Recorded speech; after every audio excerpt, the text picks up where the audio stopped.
As the economy crumbles in Greece, the U.S. seems to be heading down the same path. We are going to be in the same boat. My good friend David Buckner is here. He is an adjunct professor at Columbia University. What's the name of your company, too? Because you go Bottom Line Training and Consulting. Okay, so you consult companies all around the world. David, how many companies are leaving the United States now? I've got 6 clients personally that I've spent the last 6 months in 17 different countries, all outside of the U.S. Everything that was being done domestic, we're outside of the U.S. right now, almost exclusively. Where are they going? Everywhere you would not think. They're going to Sweden. They're going to the Netherlands, Germany, Russia. I got back last week from Russia and Istanbul, both places. Why? You've identified something that's quite thoughtful, and that is that if you look at our debt, you know, we pale in comparison even to the countries that you think in Europe that are you know, under such stress. They're still viewing that as, first of all, diversifiable. You've got multiple places to go, and secondly, the U.S. is not the place to be. We don't do it, Glenn. We don't produce anything. We don't manufacture. Go back. The last time we really produced and manufactured anything was the .com era. We got into these clever little financial instruments that were cute for a while, but those were illusory. It was an idea, and it wasn't even an innovative idea. It was an illusory idea. We don't produce anything. We have resources available to us from Alaska all the way to Florida. We don't use that. And so we find ourselves we're not doing anything. Can we? Do you think we're going to get to a point, because first of all, and I'm not asking you for, you know, an endorsement, but do you see a candidate out there that can actually turn things around, that gets it enough and has the spine? Well, no, I don't see a politician. I see politicians who say, I got nothing to lose, and they'll say what is true. You've heard some things from Ron Paul that he states that are true. You've heard things from Gingrich that he says that are true. You've heard things from the president that he truly believes. I mean, you see these people that in their moments will give you clarity of what they see and what they believe, but it's usually when it's done or when they can expend it. You don't see the ones that are moving toward the destination that will be honest and saying, we have no money. We have no money. Your identification of all the trucks and everything else you've seen is a beautiful visual view of it, but it's real. We don't have the money. The first thing I'm working with executives all around the world, the first thing I tell them is, money in, money out, what's left over? It's profit, folks. If you don't have what's left over, you run debt. Now, you identify debt's not all bad if it's investment. Governments don't invest. Governments transfer. So the only way out of this, you were asking Daniel, I thought it was a great question, and the response to it he was thoughtful on, was the only way out of this is innovation. It is the only way in which we can do things. They're crippling us on innovation. We're crippling ourselves. We're first of all taking... That's what I mean. Yeah. They're crippling. If you're talking about administrative crippling, yeah. Yep. Regulatory crippling, not economic crippling. We can get ourselves out of bad times. We're in a real bad spot in terms of debt. We could do it if we innovated, but we do a couple things to stop that. First of all, governments don't allow us to feel the pain. When we're suffering, we innovate. But what are they doing? No, it's all okay. And so they hide it with, you know, bailouts and funding and subsidies. That doesn't innovate. Innovation says, what do people really want? How do I create it? And then how do I maximize my competitive advantage? What's America's competitive advantage? We eat more than anyone. I mean consumption. We're sitting in a restaurant. We're going in, can I borrow money to buy your food?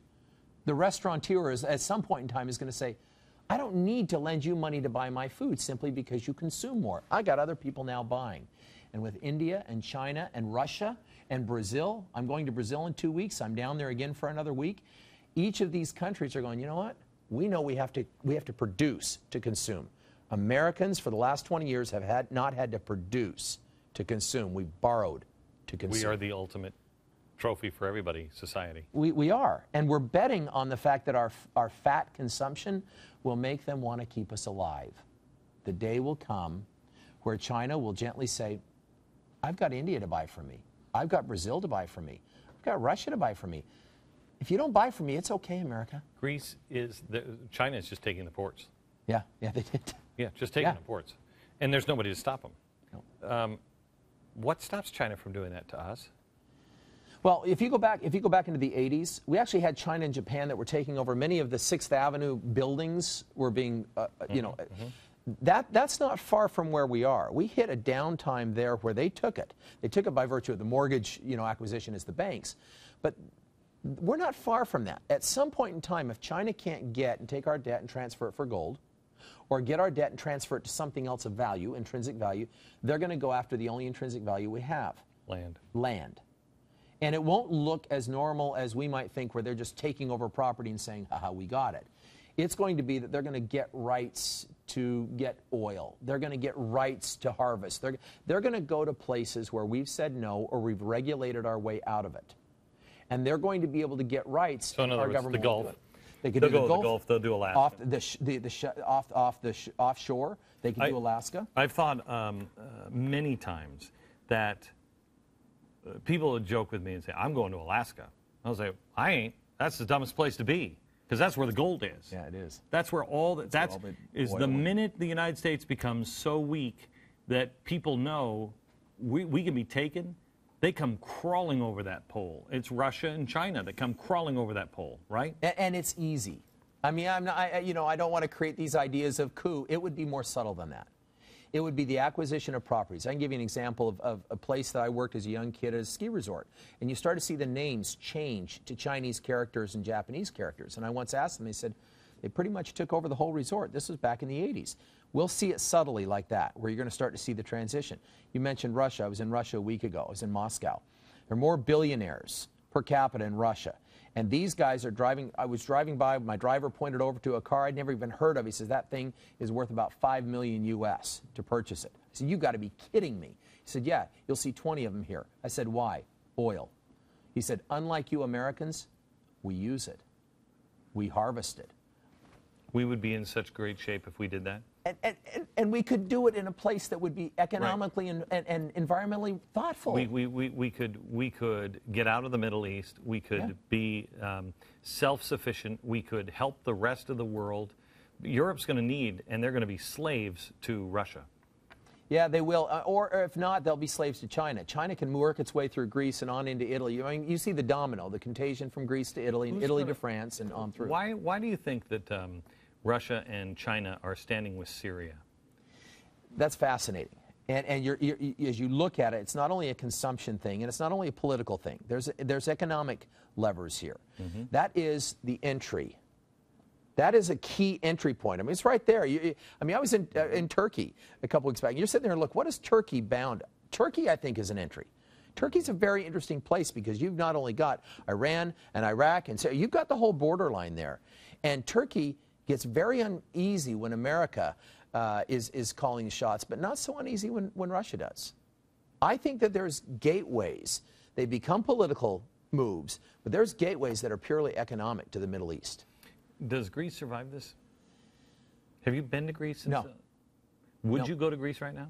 As a pure tourist, I would, because it's cheap and they'll do anything on barter. Do you hear what they're saying? Yeah, I know they will. You know, I mean, it's pathetic. Did you hear what the New York Times is saying, that the people are holed up in their hotels because they don't want to go out on the streets because they're burning to the ground. When I say as a tourist, I mean, you think you're always cloistered as a tourist and protected by it's not a place that you'd want to go per se in terms of economics. You would. Mm-hmm. It's cheap. It's barter. They'll do anything. What is it? The Acropolis they're putting out for $5,000 a night. You can rent it for a party. I mean, these things that you never touch, you can now have access to. But the concern I have is you see Europe that's looking at Greece and they're going, if we don't do something, we're going to see contagion that we can't stop.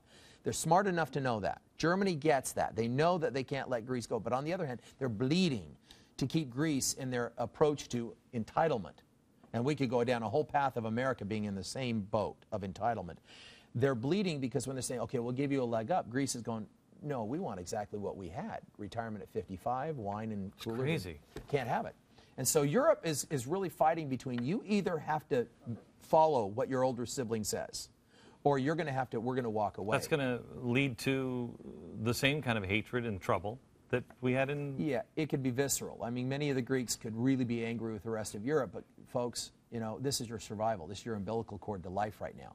And I don't Do you think anybody really gets that over there? They've been told for 20 years no. They've been told for 20 years they're entitled to this. Right. By the way, we have been Americans. Yeah. Since the 1940s, we've been told we're entitled. I sat there in front of my students this last week and I said, opinion and opinion only. Prepare for your own retirement. You may be paying into Social Security. You may actually think it. Prepare for and don't ever take a pension. Don't ever take a pension, because then it's in the hands of somebody else who may never have it. Go back to United Airlines, where they lost 75% of their pensions. Prepare yourself. Most of them, there was one student who works for a pension advocacy group, but there was every one of them, 100 kids, 100 students in that class said, makes sense. I said, don't count on it. You're going to pay into it. You're not going to get it. You have to break the cycle. And this is your only chance. And we're not going to get the benefits of it, but if you have your own retirement, it's okay. Your children won't have to deal with that. I mean, you have to give them a direction, or students will simply come out with an academic understanding and a practical failure. I sat in front of some students, probably about 50 of them, and I just said, I just want to have a conversation with you. You know, there was a big podium up there and everything else, and it was a classroom setting or a lecture setting, and I said, you know, I just want to have a conversation with you. How many people here think the United States is in trouble? No one raised their hand. Really? Yeah, none of them. And I said, that's an interesting thing. Can anybody explain what you think I'm even asking? And they said, oh, if we're going to collapse, or if there's a, you know, and they all knew exactly what I was saying, and they said, but we're going to be fine, because we always are. It's like, and it was a fascinating conversation. Fascinating. We're deluded into believing, first of all, that entitlements are ours. We believe that it'll all work out. I told you some years ago, I sat on a chairlift with a woman from New York City. She's a doctor. It was right after the health care plan had rolled through, and she starts talking about Wall Street, and she says, you teach economics. So, yeah, I knew it was going to be a long ride. So I turned to her and I started talking about the health care plan. I said, what do you think about this? She goes, it's the right thing. It's just the right thing. I said, okay. Morally, I kind of get, but now are you going to cut your costs? She said, no way. I'm not going to cut my costs. I'm a doctor.